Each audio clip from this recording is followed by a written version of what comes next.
Great Britain and the monarchy are one. At least that's what at least 60% of Britons think.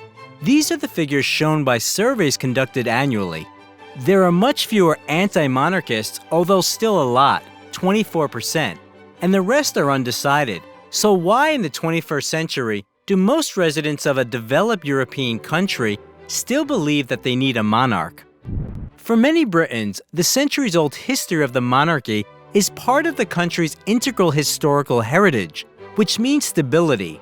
No matter what happens in the world, no matter how life changes, they will remain subjects of their queen or king and glorify the ruler in hymns. The calming effect is especially strong in difficult times and during crises. For example, there are widely known stories of how the Windsors helped to raise the spirits of the population during the Second World War. They regularly visited hospitals. King George VI made radio addresses to the nation and together with his wife visited bombed-out neighborhoods. The Princess Elizabeth, now the Queen, worked as a driver and mechanic of a military truck. Seeing that the head of state and his family did not run away and did not hide but worked for the sake of victory and believed in it, their subjects also believed in victory. Queen Elizabeth II is also known for her supportive and inspiring speeches, but she also serves society in good times. Elizabeth supports about 2,500 charitable organizations, of which more than 600 are personally patronized. Not only socially important acts of the royal family unite the people, but also their personal lives. The discussion of scandals and reconciliations, weddings and divorces of the Windsors has long turned into a national sport. Any event in the life of monarchs immediately goes on the covers of newspapers and magazines, and engagements, weddings, and the birth of children become an extraordinary occasion for everyone's celebration. For example, the wedding of Prince William and Kate Middleton was watched on TV by 26 million people in Britain, while the total population at that time was about 62 million. There is little that can make almost half of the people of the state cling to their screens at the same time.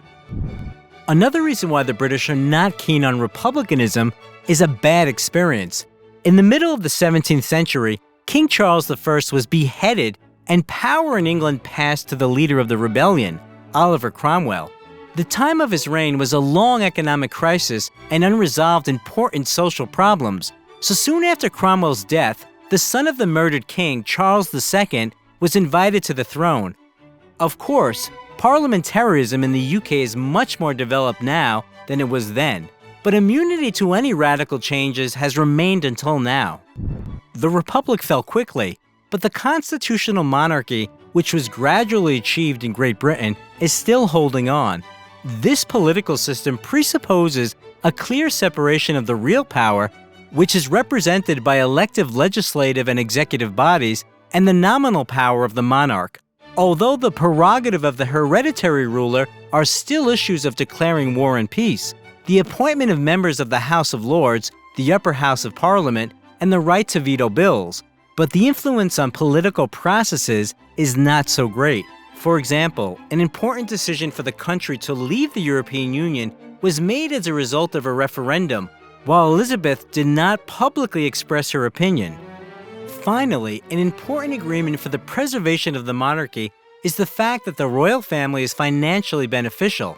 Paradoxical as it may sound, but the Windsors, the maintenance of which cost large sums of money from the budget, bring the country 10 to 20 times more money, primarily due to tourism. The British monarchy is a popular brand that attracts guests from all over the world, especially during family celebrations.